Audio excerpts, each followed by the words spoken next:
नमस्कार, आईस किचनमध्ये तुमचं खूप खूप स्वागत। आज मी तुम्हाला 4 किलो चिकनीचे पापड कसे बनवायचे त्याची रेसिपी दाखवणार आहे।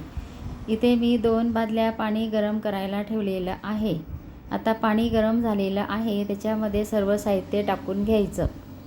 125 ग्रॅम फुलसोडा आणि 3 चमचे खायचा सोडा, अर्धी वाटी जिरे आणि अर्धी वाटी बडीशोप आणि अर्धा कप मीठ असं साहित्य आपण पाण्यामध्ये उकळायला टाकून दिलेलं आहे। आता पीठ गाळून तयार झालेलं आहे। त्या पिठामध्ये गरम पाणी टाकून पीठ मळून घेतलेलं होतं। आता आपलं अंदान पण उकळलेलं आहे। आता त्याच्यामध्ये मळलेलं पीठ टाकून द्यायचं आणि चांगलं घेरून घ्यायचं। गुठळ्या होऊ द्यायच्या नाही, एकसारखा ते लाकडी चमचा फिरवत राहायचा, म्हणजे गुठळी पळत नाही आणि पापड छान येतो। आणि अर्धी वाटी तेल टाकलेलं आहे। आता पीठ आपलं घेरून तयार झालेलं आहे। झाकण ठेवून 10-15 मिनटं चांगलं शिजू द्यायचं। सर्व बाजूने पीठ चांगलं शिजायला पाहिजे, म्हणजे पापड चांगले येतात। हे बघा, आपलं पीठ शिजून तयार झालेलं आहे। हे पापड चवीला खूप छान लागतात आणि तोंडात टाकल्याबरोबर विरघळतात, इतके मऊ लागतात। आता आपलं पीठ शिजून तयार झालेलं आहे। आता आपण एका बादलीमध्ये काढून घेऊ। अशा पद्धतीने पीठ शिजवायचं, म्हणजे पापडांना अजिबात तडा जात नाही। आणि आपण जेव्हा चिकनीचं पीठ तयार करतो तेव्हा त्याच्यामध्ये पाव किलो साबुदाणा पण टाकलेला आहे आणि अर्धा किलो गहू टाकलेला आहे।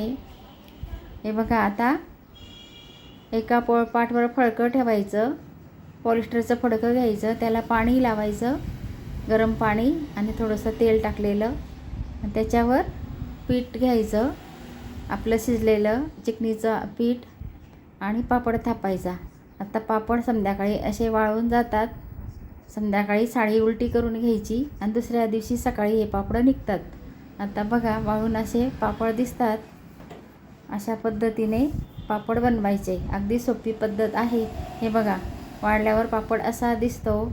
आता त्याला एका खाटीवर साडी उलटी करून घ्यायची आणि भरपूर पाणी मारायचं साडीवर, आणि मग एक एक करून असे पापड काढायचे। हे बघा, अशा पद्धतीने सर्व पापडवर पाणी मारून घ्यायचं। पाणी मारलं म्हणजे पापड चांगले पटकन निघतात। आपल्या 2 साड्या भरलेल्या आहेत आणि डबल साडी मी वापरलेली आहे, म्हणजे आपल्या टेरेसला चिटकत नाही, त्याच्यासाठी डबल साडी वापरायची। हे बघा, आता आपण पापड काढून घेऊ। हे बघा, अशा पद्धतीने पापड काढायचे। हे बघा, किती छान पापड दिसत आहे, अगदी बारीक, आणि खायला तर इतके चविष्ट। एकाच्या ऐवजी आपण 2-2, 3-3 भाजून खातो, तळून सुद्धा खाऊ शकतो।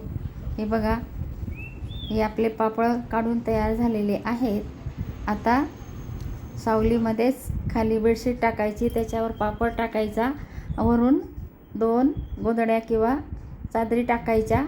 आता हे पापड आपले कोरडे झालेले आहेत।